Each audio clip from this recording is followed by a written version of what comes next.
Today I will continue the next sample paper for class 8th regarding the science subject for the session 2023-24। आज जो हम solve करेंगे वो करेंगे science subject 8th class का sample paper. किस तरह से क्वेश्चंस का क्राइटेरिया रहेगा, कितने कितने क्वेश्चंस का जो डिस्ट्रीब्यूशन ऑफ मार्क्स है वो किस तरह से रहेगा और टोटल क्वेश्चन जो होंगे वो कितने आपको साइंस सब्जेक्ट में अटेम्प्ट करने होंगे और टोटल मार्क्स कितने रहेंगे। टोटल मार्क्स रहेंगे साइंस सब्जेक्ट के 100 मार्क्स रहेंगे। So let us start with our sample paper और model test paper regarding the class 8th and the subject is science. तो सब्जेक्ट कौन सा रहेगा बेटे आपका? साइंस सब्जेक्ट रहेगा। Subject is science and the session is 2023-24। ये आपका सेशन रहेगा क्लास 8th एंड टाइम जो अलॉटेड रहेंगे बेटे आपको इस पेपर को करने के लिए वो रहेंगे आपके 3 आवर्स। 3 आवर्स का समय रहेगा। 3 आवर्स के बिटवीन आपको जो पेपर होगा वो कवर करना होगा, अटेम्प्ट करना होगा। अब हम कंटिन्यू करते हैं बेटे। Your first question related with the science subject is multiple choice questions और इसमें टोटल क्वेश्चंस जो रहेंगे बेटे वो आपके कितने रहेंगे और उस हिसाब से उन क्वेश्चंस को आपने अटेम्प्ट करना है। तो हम टोटल क्वेश्चंस जो है मल्टीपल चॉइस क्वेश्चंस का आपका पहला क्वेश्चन रहेगा। अब हम इस क्वेश्चन को सॉल्व करेंगे और इस क्वेश्चन में आपका पहला जो क्वेश्चन है बेटे, which of the following is not a green gas. Which of the following is not a green gas? तो nitrogen gas is not a green gas। जो नाइट्रोजन गैस होती है बेटे, it is not a green gas। Next question is which of the following cannot be changed easily by friction? हम किसको easily change नहीं कर सकते हैं with the help of a friction? friction के द्वारा हम किसको easily change नहीं कर सकते हैं? So प्लास्टिक रॉड है, कॉपर रॉड है या फिर इन्फ्लेटेड बैलून है या फिर वुलन या वुडन जो है आपका क्या है वुलन क्लोथ्स है। तो out of these which can not be changed easily by friction.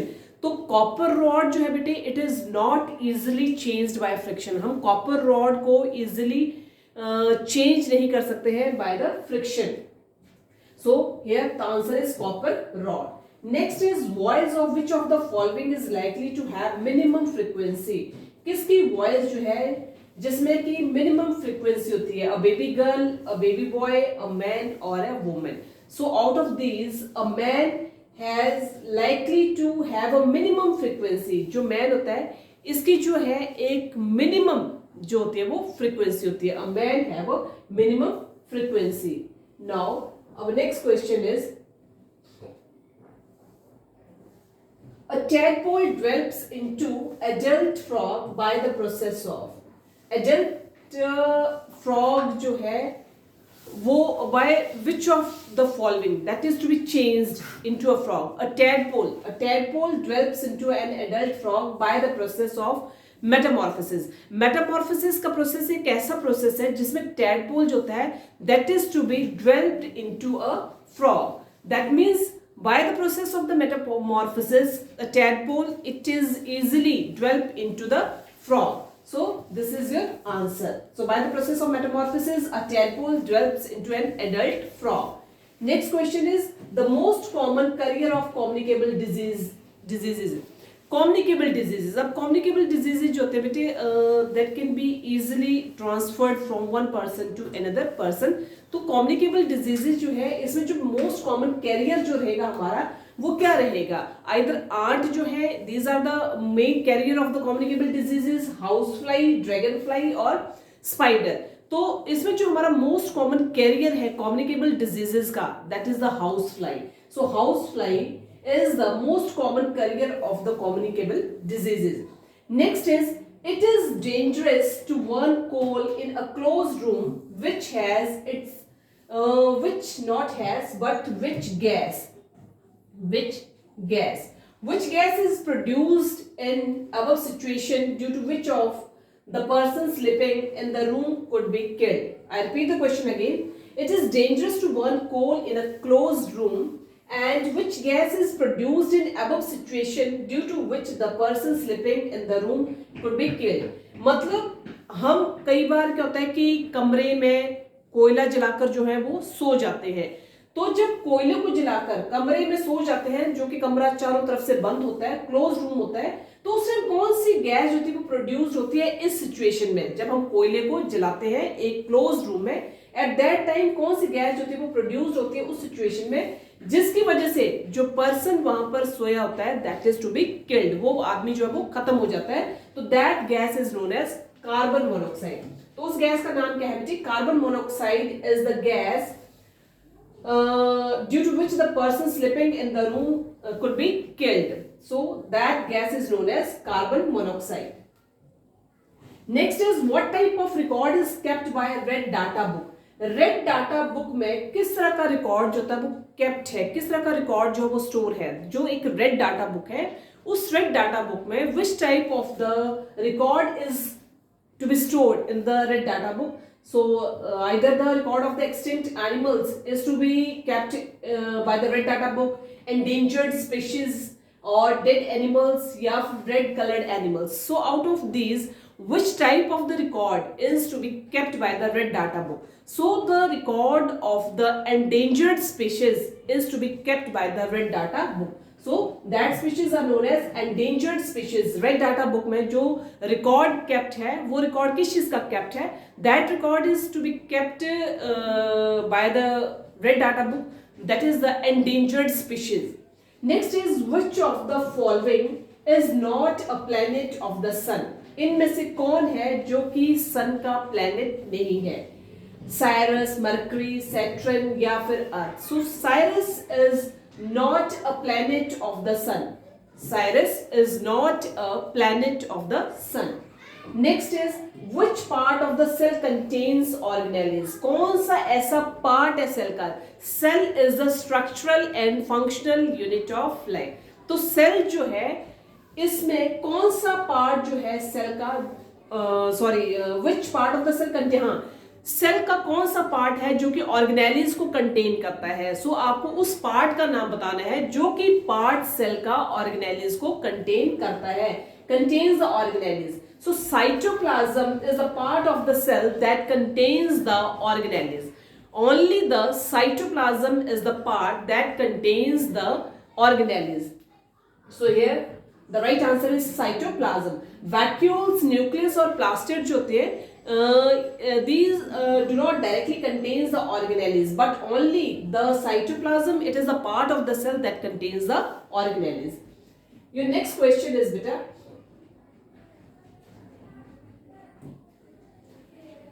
the process of conversion of sugar into alcohol is called.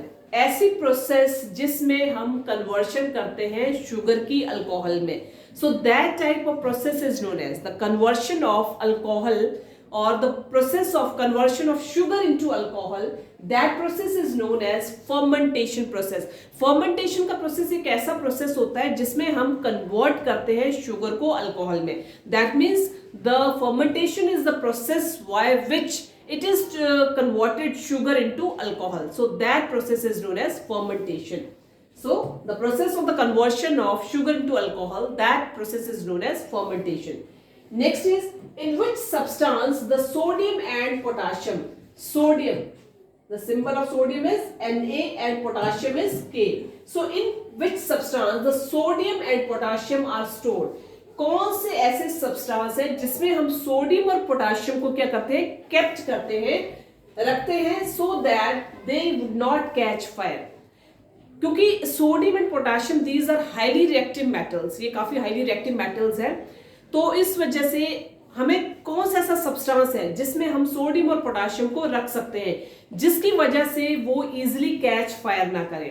तो kerosene oil is the substance where the sodium and the potassium are stored so that they would not catch fire. अगर हम sodium और potassium को kerosene oil में रखते हैं तो वो इजिली कैच फायर नहीं कर सकते हैं. So here the answer is kerosene oil. Those plastids, next question is those plastids in which green pigment is present are known as. ऐसे प्लास्टिड्स जिसमें ग्रीन पिगमेंट प्रेजेंट होता है उस प्रोसेस को हम लोग क्या कहते हैं, थर्मोप्लास्ट है, क्लोरोप्लास्ट है, लिकोप्लास्ट है या फिर थर्मोप्लास्ट है। तो ऐसे प्लास्टिड्स जहां पर ग्रीन पिगमेंट जो होता है वो प्रेजेंट होता है, that type of the plastids they are known as chloroplast. उनको क्या कहा जाता है, क्लोरोप्लास्ट कहा जाता है। So those plastids in which the green pigments are present they are known as chloroplast। तो क्लोरोप्लास्ट एक ऐसे प्लास्टिड्स है जहां पर ग्रीन पिगमेंट्स होता है वो क्या होता है, स्टोर होता है। Next is the process of fusion of male and female gametes is called. ऐसा प्रोसेस जिसमें बोथ मेल और फीमेल गैमीट्स होते हैं वो फ्यूज कर जाते हैं, सो उस प्रोसेस को क्या कहा जाता है, the process by which the male and the female gametes they are fused with each other, that process is known as fertilization। का प्रोसेस जो है उसे कहा जाता है फर्टिलाइजेशन। एक ऐसा प्रोसेस है where the male and the female gametes they are fused with each other, so that concept is known as fertilization।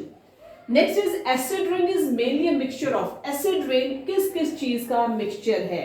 So acid rain is commonly a mixture of sulfuric acid and nitric acid, sulfuric acid and nitric acid। So here the acid rain is the mixture of sulfuric acid and nitric acid। So acid rain is commonly the mixture of sulfuric acid and nitric acid। next is the full form of CFC, the full form of CFC। so the full form of CFC is chlorofluorocarbon, it is the full form of CFC, the expanded form of CFC is chlorofluorocarbon। so the right answer is chlorofluorocarbon। now shift to the next question, and your next question is question number 16, and your question number 16 is force per unit area is called, force per unit area is called pressure। अगर हम pressure की definition देखेंगे तो क्या होती है, force per unit area is called pressure। तो force per unit area is called pressure। Next is which of the following statement is correct, इनमें से कौन सी स्टेटमेंट जो है वो करेक्ट है। All metals are ductile, all non metals are ductile, generally the metals are ductile and some non metals are ductile. So metals and non metals, ठीक है, हमारे periodic टेबल में नियर अबाउट 118 एलिमेंट्स हैं, and out of these elements some are categorised into the metals, some are categorised into non metals and some are metalloids. तो majority जो है उसमें वो है मेटल्स की।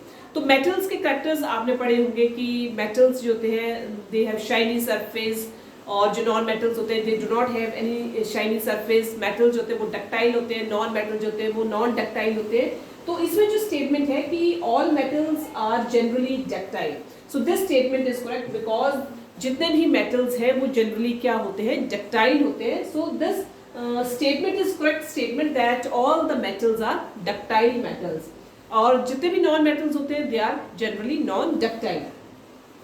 The gas used in the operation of extinguishing fire, जो gas हमारी extinguishing fire के ऑपरेशन के लिए यूज होती है वो कौन सी गैस है, एक्सटिंग्विशिंग फायर, ठीक है। एक्सटिंग्विशिंग फायर को यूज जो हम करते हैं तो कौन सी गैस का यूज करते हैं, तो हाइड्रोजन, ऑक्सीजन और आपकी मीथेन जो गैसेस हैं, these gases are not used for the purpose of the extinguishing fire, but only the carbon dioxide is the gas, that gas is used for the purpose of the extinguishing fire।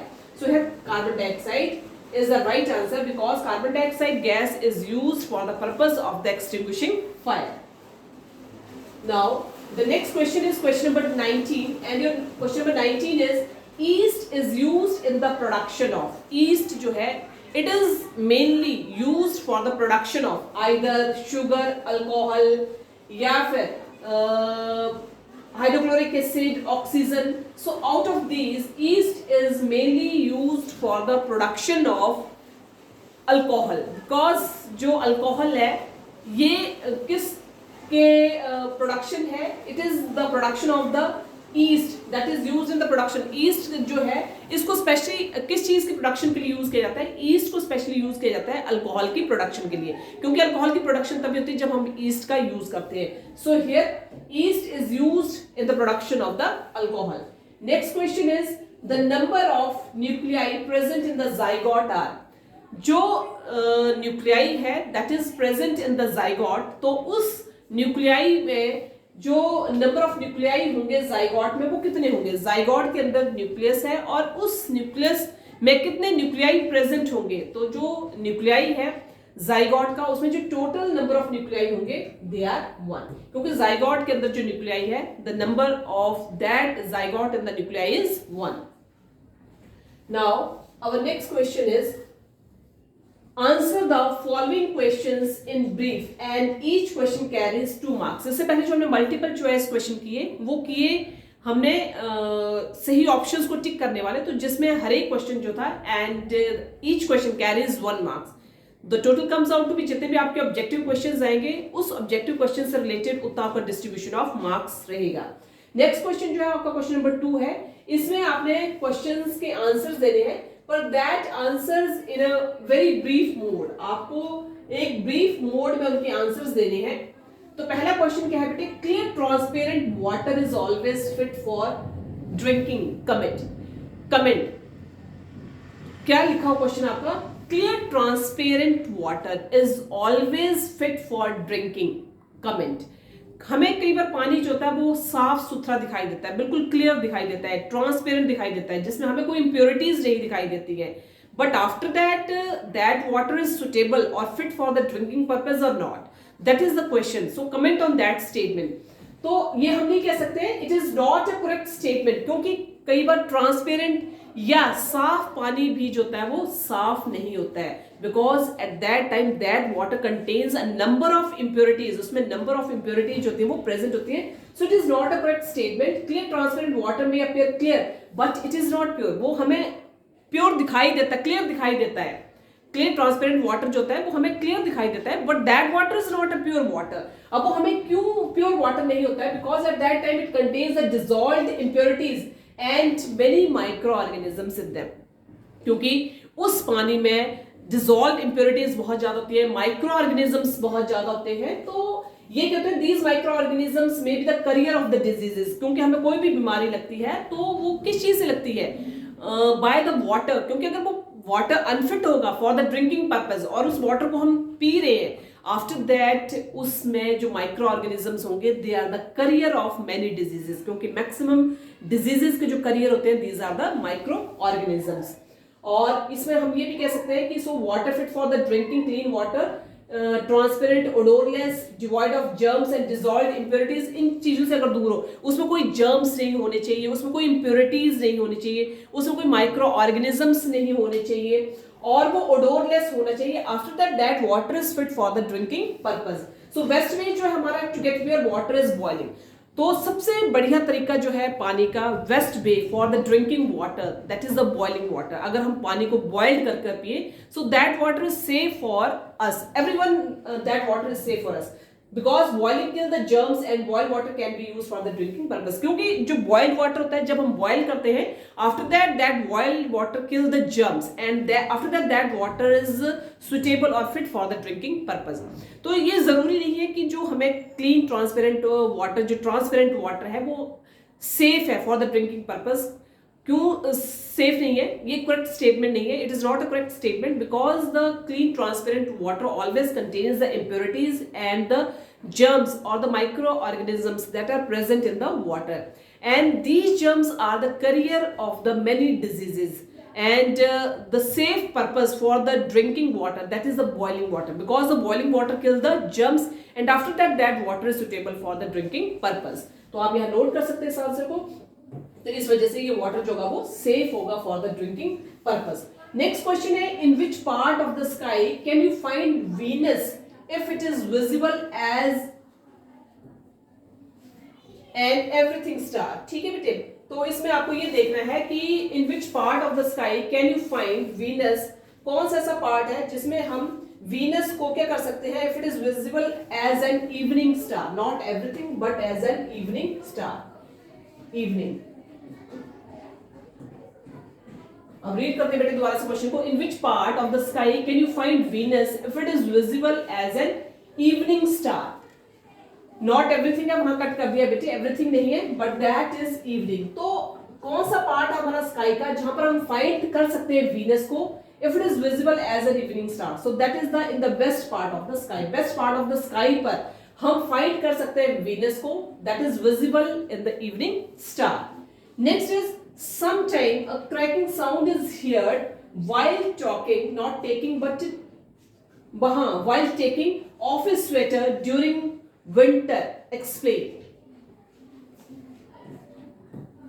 Sometime a cracking sound is heard while taking off his sweater during the winter. कई बार आपने देखा होगा कि जब सर्दियां होती हैं, सर्दियों में हम जब गर्म कपड़े वुलन क्लोथ्स पहनते हैं तो उस टाइम वो क्रैकिंग की आवाज आती है। At that time a cracking sound is to be heard.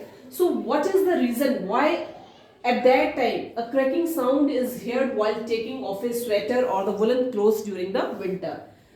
The reason is woolen clothes get electrically charged when they get trapped. क्योंकि जो woolen या जो woolen clothes होते हैं, sorry, when the woolen clothes जब हम सर्दियों में पहनते हैं एट दैट टाइम एक क्रैकिंग की आवाज आती है। तो कारण क्या है बेटे कि वुलन क्लोथ्स होते हैं दे get electrically charge.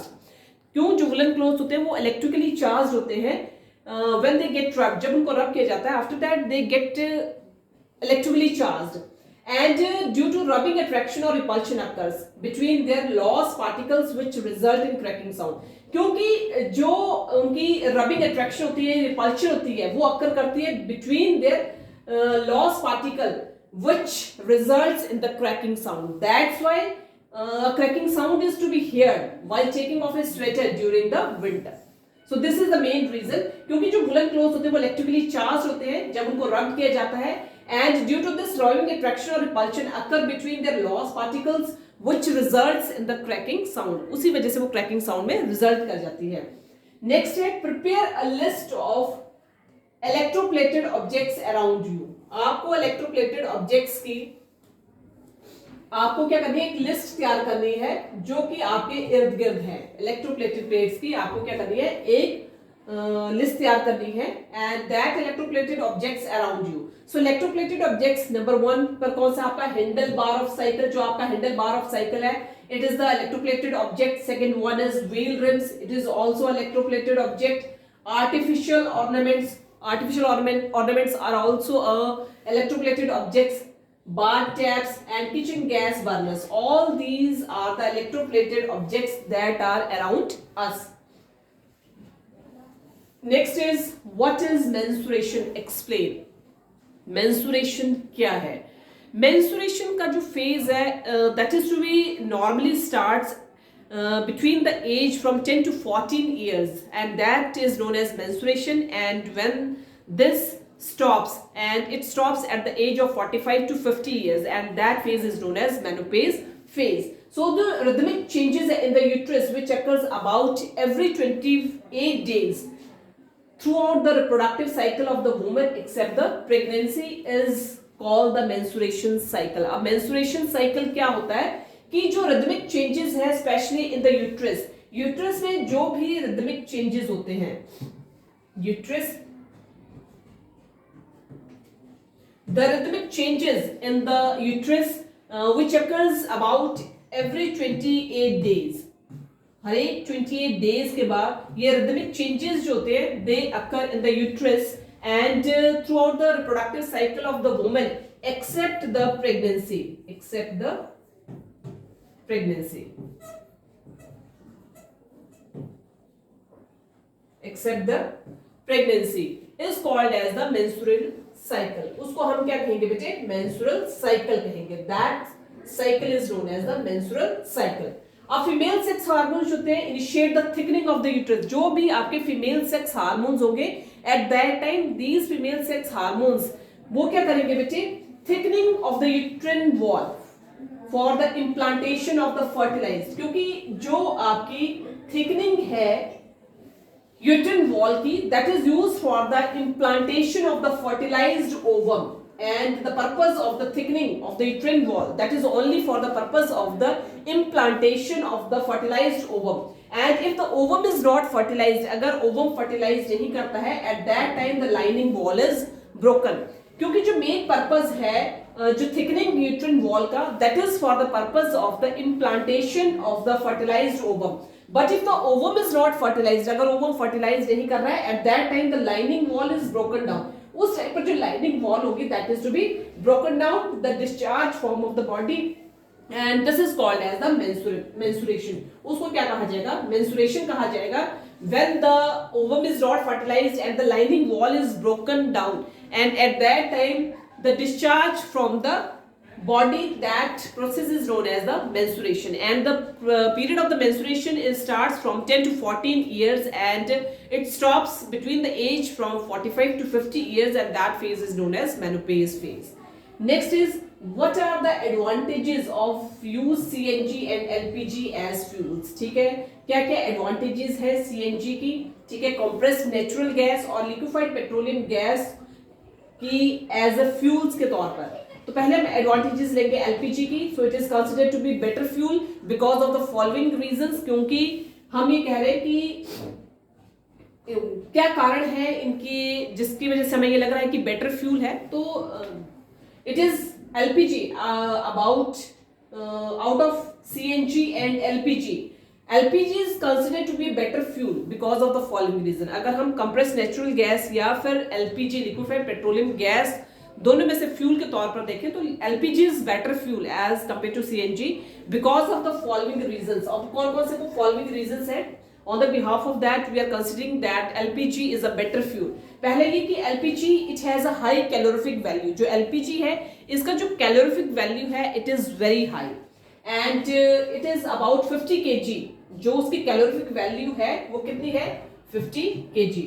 The calorific value of LPG is near about 50 kilograms. This means that when 1 gram of LPG burns in a gas stop, it produces about 50 kilojoules of the heat energy.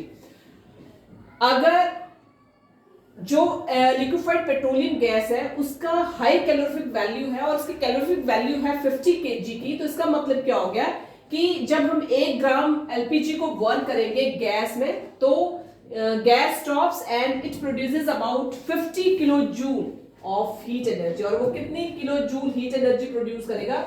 50 kilo joule heat energy जो होगा वो उस time पर produce करेगा. दूसरा है it Burns with a smokeless flame. कोई इसमें स्मोक्स नहीं होते. It is the again a great advantage of the LPG that it Burns with a smokeless flame so that it does not cause pollution. इस वजह से वो कोई pollution भी कॉज नहीं करता है. LPG does not produce any poisonous gases. कोई भी poisonous gases को produce नहीं करता है at the time of burning. LPG does not produce any poisonous gases at the time of the burning. Next is LPG is easy to handle and convenient to store. काफी easy है handle करने में and it is very convenient to store. And LPG is very neat and clean domestic fuel. काफी neat and clean domestic fuel LPG जो है. और उसके बाद हम देखते हैं एडवांटेजेस CNG के हैं. It does not cause air pollution. जो कंप्रेस्ड नेचुरल गैस होता है it does not produce any type of the air pollution. किसी भी टाइप का एयर पोल्यूशन जो है CNG प्रोड्यूस नहीं करता है. नेक्स्ट क्वेश्चन है बेटे, which gases is contribute to the greenhouse effect. कौन सी गैसेस कंट्रीब्यूट करती है ग्रीन हाउस इफेक्ट में? तो ग्रीन हाउस इफेक्ट जो है इसमें carbon dioxide is present in the atmosphere in a very small proportion. Green house effect में जो हमारी कार्बन डाइऑक्साइड गैस है it is present in the atmosphere in a very small proportion. काफी small proportion में ये present होती है. It is present in a very small proportion and it helps in the photosynthesis process. सबसे बड़ी main खासियत जो है कार्बन डाइऑक्साइड गैस की वो ये है कि it helps in the process of the photosynthesis by which the green plants can make और prepare their own food themselves in the presence of sunlight and water. So the main advantage of the carbon dioxide gas that it helps in the process of the photosynthesis and it is also absorbed by the oceans to form carbonate rocks. It is also produced by the oceans to produce the carbonate rocks and it also produces greenhouse effect. और ये greenhouse effect को भी produce करती है and the heating of the earth due to trapped radiations and that trapped radiations is called as the greenhouse effect. सबसे बड़ा main cause जो है इसका कि it also produces a greenhouse effect and the heating of the earth due to trapped radiations and that effect is known as the greenhouse effect. तो यहाँ लिख सकते हैं आवर सनलाइट जो है consisting of ultraviolet and infrared radiations, हमारे atmosphere में ultraviolet और इंफ्रारेड रेडिएशंस जो है वो प्रेजेंट है. And ultraviolet radiations these are absorbed by the ozone layers. ठीक है, ओजोन लेयर, क्योंकि जो हमारे एटमॉस्फेयर में हार्मफुल अल्ट्रावायलेट रेज है तो उसमें जो हमारी ओजोन लेयर होती है ये एक क्या करती है, एक ब्लैंकेट की तरह काम करती है जिससे कि वो उन हार्मफुल अल्ट्रावायलेट रेडिएशंस को अर्थ तक पहुंचने नहीं देती है. तो इस वजह से ये ओजोन लेयर के द्वारा, और जो इंफ्रारेड रेडिएशंस होती है these are passing through the atmosphere and reaches the surface of the earth. क्योंकि ये जो इंफ्रारेड रेडिएशंस है these are passing through the atmosphere and after that they reaches the surface of the earth. So there are 4 gases which cannot trap the infrared radiations, and these are कौन-कौन सी वो gases है बेटे? Number 1 is carbon dioxide, second one is water vapor, third one is ozone, and the fourth one is methane. So these are the 4 infrared these are 4 gases which can trap the infrared radiations. ये 4 gases है जो कि क्या करती है, infrared radiations को trap करती है. और वो 4 gases कौन-कौन सी हैं जो कि infrared radiations को trap करती हैं? Number 1 is carbon dioxide, second one is water vapors, third one is ozone, and the fourth one is methane gas. So these are the 4 gases which are trapped by the infrared radiations. So यहाँ पर ये आपका green house effect का जो diagram है, this is the सन, ये सन है. यहाँ पर आपकी carbon dioxide CFC reflected back to space by the atmosphere, nitrogen dioxide methane gas है, and this is the sunlight that is reflected by the surface. The sun is reflected by the surface, and here it is the atmosphere. Atmosphere में कौन-कौन सी gases है बेटे? Atmosphere में आपकी carbon dioxide है, and this is the greenhouse gases that trap the heat from the sun. Nitrogen dioxide है, carbon dioxide है, methane and water. These are the 4 gases जो कि हमारी ट्रैप कर रही है by the infrared radiations. Nitrogen dioxide, carbon dioxide, methane, water, and these are the human activities that releases the greenhouse gases. These are the human activities that are release the greenhouse gases. जैसे vehicle चल रहे हैं, vehicle से जो है वो धुआं जो वो निकल रहा है, ये चिमनीज है जहां से जो धुआं जो वो पॉल्यूट हो रहा है, and this is the sunlight that is absorbed at the surface. So this is the diagrammatically representation of the greenhouse effect, and this is the sunlight that is to be absorbed at the surface. ये sunlight है जो कि कहाँ absorbed हो रही है? surface के ऊपर absorbed हो रही है. Next is answer the following questions in one word. आपके पास questions दिए गए हैं, उनके आंसर्स आपने सिर्फ और सिर्फ वन वर्ड में देने हैं. पहला क्वेश्चन है chemical substance which provide nutrition to the plants. क्योंकि हर एक को ग्रो करने के लिए न्यूट्रिएंट्स की जरूरत होती है. Everyone needs nutrients for the better growth as well as development. तो अगर वो न्यूट्रिएंट्स प्रॉपर अमाउंट में ना हो तो बॉडी जो थी वो ग्रो नहीं करती है. Same in the way the plants जो है उनको भी न्यूट्रिएंट्स की जरूरत पड़ती है for the better growth and for the better development. So chemical substance that provide nutrition to the plant, उस केमिकल सब्सटेंस का नाम बताना है जो कि क्या करता है, न्यूट्रिशन प्रोवाइड करता है प्लांट्स को. So fertiliser is the chemical substance which provide nutrients to the plant. Second is group of stars that form patrons. जो group of stars है patrons बनाता है. Group of stars that forms the patrons and that is known as constellations. उसको क्या कहा जाता है? Constellations. Earthquake tend to occur at the boundaries of the earth plate. These are called as seismic zone or the fault zone. Earthquake tend to occur at the boundaries of the earth plate and these are called as the seismic zone or the fault zone. The hormones secreted by adrenal gland, जो hormones secrete होते हैं adrenal gland के द्वारा, उस hormone को क्या कहा जाता है? The hormone secreted by the adrenal gland. जो हार्मोन सिक्रीट होता है एड्रीनल ग्लैंड के द्वारा, that hormone is known as adrenaline. That is known as adrenaline. Where do the egg dwell? Egg कहाँ डेवलप होता है? Egg develops inside. अंदर की तरफ जो है वो एग जो होता है वो डेवलप होता है. So egg develops inside. Egg कहाँ डेवलप होता है बेटे? Egg dwells inside the ovary. तो where do the egg dwells? Egg dwells inside the ovary. Inside the ovary. Note कर सकते हैं बेटे आप इसको. Egg dwells inside the ovary. Next is which gas is formed when acid reacts with metal. कौन सी gas produce होती है जब हम क्या करते हैं? मेटल्स को एसिड के साथ रिएक्ट करते हैं. When the metals react with acid, metals react with acid, at that time the gas is produced. That gas is known as hydrogen gas.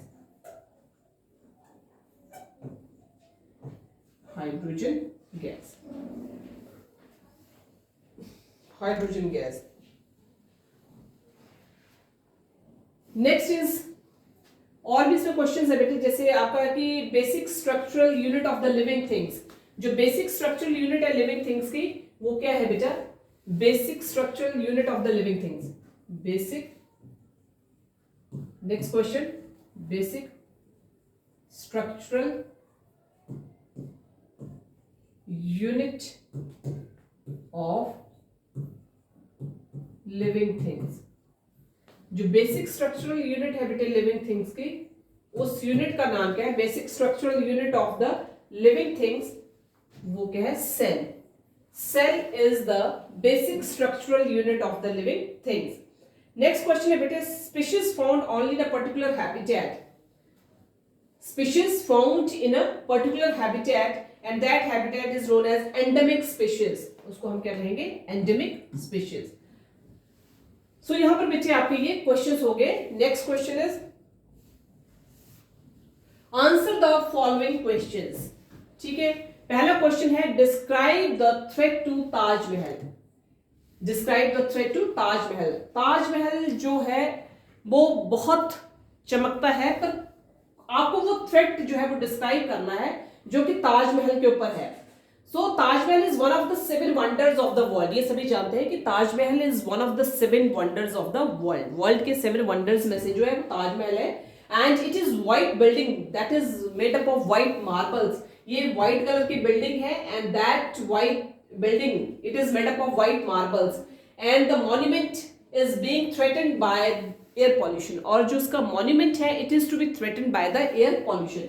किसके द्वारा थ्रेटन्ड हो रहा है बेटे? That is to be threatened by the air pollution. And the area surrounding Taj is filled with many harmful gases. जो ताजमहल का जो area है, it is to be filled with many harmful gases such as sulfur dioxide है, nitrogen oxide है. All these gases that are causes threaten or danger harm to the Taj Mahal, and the gases are sulfur dioxide as well as nitrogen oxide. So this is the main threat to the Taj Mahal. The Taj Mahal is one of the 7 wonders of the world, and it is a white building that is made up of the white marbles. And the monument is being threatened by the air pollution and the area surrounding by the Taj Mahal. It is filled with many harmful gases, and these gases are in the form of such as sulfur dioxide as well as nitrogen oxide. These are the gases: sulfur dioxide and nitrogen oxide. Next is state in writing the laws of reflection. आपको laws of reflection बताने हैं. The laws of reflection क्या है? The reflection at the smooth surface is found to obey the following 2 laws, and these 2 laws are called as the laws of reflection. One is the angle of incidence is equal to the angle of reflection. पहला law जो है laws of reflection का, उसमें जो आपका angle of incidence है, that angle of incidence is equal to the angle of the reflection. Angle of incidence is equal to the angle of reflection. This is the first law. Angle of incidence is equal to the angle of reflection. Second जो है, the incident ray, the reflection ray and the normal ray at the point of incidence lie in the same plane. This is the second law. जो incident ray है, reflection ray है, as well as the normal ray at the point of incidence, they lie in the same plane. This is the second law of reflection. Next is, suppose you are outside your home and an earthquake strikes. What precautions would you take to protect yourself? Suppose करो आप घर के बाहर हैं और earthquake जो है वो स्ट्राइक कर जाता है, उस टाइम पर आप कौन सी सावधानियां, कौन से प्रिकॉशंस को आप बरतेंगे जिससे कि आप अर्थक्वेक से अपना बचाव कर सके। तो लाई डाउन इन ओपन, ठीक है, लाई डाउन नीचे की तरफ को आपने ओपन में डाउन कर जाना है। फार फ्रॉम बिल्डिंग, जितनी भी बिल्डिंगें होंगी वहां से आपको दूर जाना है। Lie down in open, far from the building, trees and electric wires, इन चीजों से आपको दूर होना है। Far from the building, far from the trees, far from the electrical wires, and do not step out from the car or bus. Do not step out from the car or the bus. Take car or bus towards open areas. जो आपकी car या buses होगी that are to be take off on the open areas. Take car or bus towards open areas. So these are some precautions that are you take while when you are outside your home, and at that time following precautions are to be taken. Lie down in open, far from the building, trees as well as electrical wires, and do not step out from the car or the bus, as well as take car or bus towards an open area. Give examples to show that friction is both a friend and a foe. Friction as a friend, we can write with the pen or the pencil, that's why it is a friend. Teacher is able to write with the chalk on the blackboard, that's why it is a friend. And we walk on the floor, it is again a friend. Fix a nail on the wall, ठीक है, हम write कर रहे हैं pen या pencil के साथ, that's why friction is friend. Teacher is able to write with the chalk on the blackboard, teacher जो है वो चॉक की हेल्प से बोर्ड पर वो लिख सकता है। हम फ्लोर पर चल सकते हैं। फिक्स अ नेल, हम वॉल पर या दीवार पर जो है वो नेल को फिक्स कर सकते हैं। तो इस वजह से फ्रिक्शन जो है वो क्या है, फ्रेंड है। We write with the help of a pen or pencil. Teacher can write on the blackboard with the help of a chalk. We walk on the floor as well as we उसके बाद हम क्या कर सकते हैं, दीवार पर जो है वो नेल को लगा सकते हैं। तो that's why friction is a friend. And how we can say that friction is as a foe? It weakens the materials, it produces heat in machines which damages the various parts, and stones or rubbing produces fire. So that's why friction as a foe. Stones or rubbing produces fire, it produces heat in machines which damages the, वो damage कर देते हैं किसी चीज को, various parts को, and it weakens the material. That's why friction as a foe. Make a level diagram of the candle flame. आपको एक level diagram बनानी है किस चीज की, candle flame की। और वो level diagram क्या है, there are 3 zones of the candle, ठीक है। जो सबसे इनर मोस्ट में होती है, अंदर की तरफ होती है, सबसे अंदर इनर मोस्ट पर जो है उसको हम क्या कहते हैं, this is the blue zone, this is blue zone, जो सबसे अंदर है, and that zone is known as the blue zone. उसके बाद जो आपकी ब्लू जोन के जो बाहर वाली जोन है, that zone is known as dark zone, ये ब्लू जोन है आपका। आफ्टर दैट जो ऊपर सबसे है, that is known as the luminous zone, जहां पर आपकी हीट जो थी वो प्रोड्यूस होती है, that is known as the luminous zone. और जहां पर सबसे आउटरमोस्ट बाहर है, that is known as non luminous zone. So this is the well लेवल diagram of the candle flame, candle flame.